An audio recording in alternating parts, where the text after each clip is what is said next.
এশিয়ার বৃহত্তম চলচ্চিত্র উৎসব সাংহাইয়ের গোল্ডেন গবলেটের মূল প্রতিযোগিতায় নির্বাচিত হয়েছে কামার আহমাদ সাইমনের ছবি শিকলবাহা।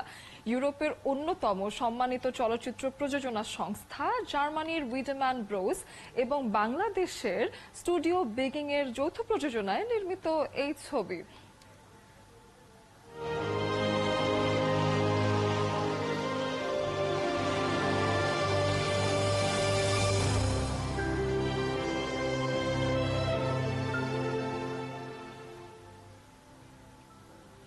উৎসব কর্তৃপক্ষ সংবাদ বিজ্ঞপ্তিতে জানায়, এই বছর সাংহাইতে প্রদর্শনের জন্য ১০৫টি দেশ থেকে ৩৭০০রও বেশি চলচ্চিত্র জমা পড়ে, যার মধ্যে মূল প্রতিযোগিতার জন্য বাংলাদেশ থেকে শিকলবাহা ছাড়াও নির্বাচিত হয়েছে Spain, Argentina, Germany, France, Italy, Japan, Russia, Kazakhstan এবং ইরানের মাত্র ১৪টি ছবি।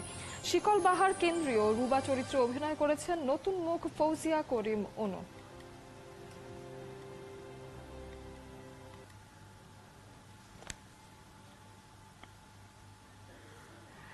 চীনের সাংহাই ফিল্ম ফেস্টিভ্যালে গোল্ডেন গবলেটের মূল প্রতিযোগিতায় নমিনেশন পেয়েছে নির্মাতা কামার আহমাদ সাইমনের ছবি শিকলবাহা। মূল প্রতিযোগিতার জন্য বাংলাদেশের শিকলবাহা ছাড়াও নির্বাচিত হয়েছে বিভিন্ন দেশের ১৪টি সিনেমা।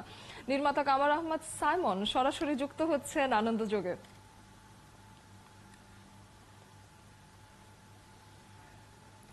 কামার, শুভেচ্ছা আপনাকে শুরুতেই। আমরা জানি যে সাংহাই ফিল্ম ফেস্টিভ্যাল খুবই গুরুত্বপূর্ণ একটি আসর এবং যেখানে মূল প্রতিযোগিতায় লড়বে আপনার ছবিটি। কতটুকু আশাবাদী আপনি এই ছবি নিয়ে? না, মানে সাংহাইয়ের মতো ফেস্টিভ্যালের মেইন কম্পিটিশনটাই একটা একরকমের অ্যাচিভমেন্ট হিসেবে আমি দেখছি। মানে ব্যাপারটা, পুরস্কারটা আসলে একটা যাত্রা না, ওটা অনেক রকম, মানে 14টা যে ছবি বাছাই হয়েছে সেই প্রত্যেকটা ছবি আসলে পুরস্কার পাওয়ার যোগ্য।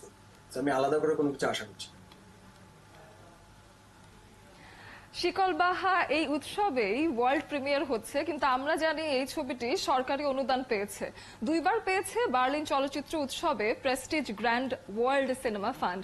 এছাড়াও স্ক্রিপ্টের জন্য কানের লা ফ্যাব্রিক সিনেমা দা মুন্দে নির্বাচিত হয়েছে। তাহলে প্রায় 10 বছর সময় লাগলো শিকলবাহা রিলিজ হতে, এটা কেন? না, ছবি তো আসলে আমি শেষ করি নাই। এগুলো আপনি যেগুলো নামগুলো বলছেন এগুলো প্রত্যেকটাই আসলে ছবির মানে প্রযোজনার বিভিন্ন পর্যায়ে বিভিন্ন রকম অ্যাচিভমেন্ট বা বিভিন্ন রকম মানে মার্কেটের সাথে যুক্ততা। আর ছবি শেষ করতে আমার একটু সময় লাগে। আমি আসলে অনেস্টলি স্পিকিং ওই মানে এটা আমার ক্যাপাসিটির বাইরে। অনেকে আছে না যে মানে 2-1 বছর পর পর বা বছরেই মানে বছর বছর অনেকে ছবি বানাইতে পারে না। আমি সত্যি এটা আমি পারি না। তো এটা আমার একটা ইনক্যাপাসিটি হিসাবে, বরঞ্চ আমি বছরের পর বছর একটা ছবি নিয়ে ডুবে থাকতে আমার ব্যক্তিগতভাবে খুবই ভালো লাগে। এবং আমার কাছে মনে হয় যে ছবিটা যতক্ষণ মুক্তি না পাইলো, যতক্ষণ আমার ছবিটা নিয়ে আমি নিজে ডুবে থাকলাম, ততক্ষণই আমি বেঁচে আছি। ছবি মুক্তির পর আসলে আমার কাজ শেষ। বাহ, চমৎকার।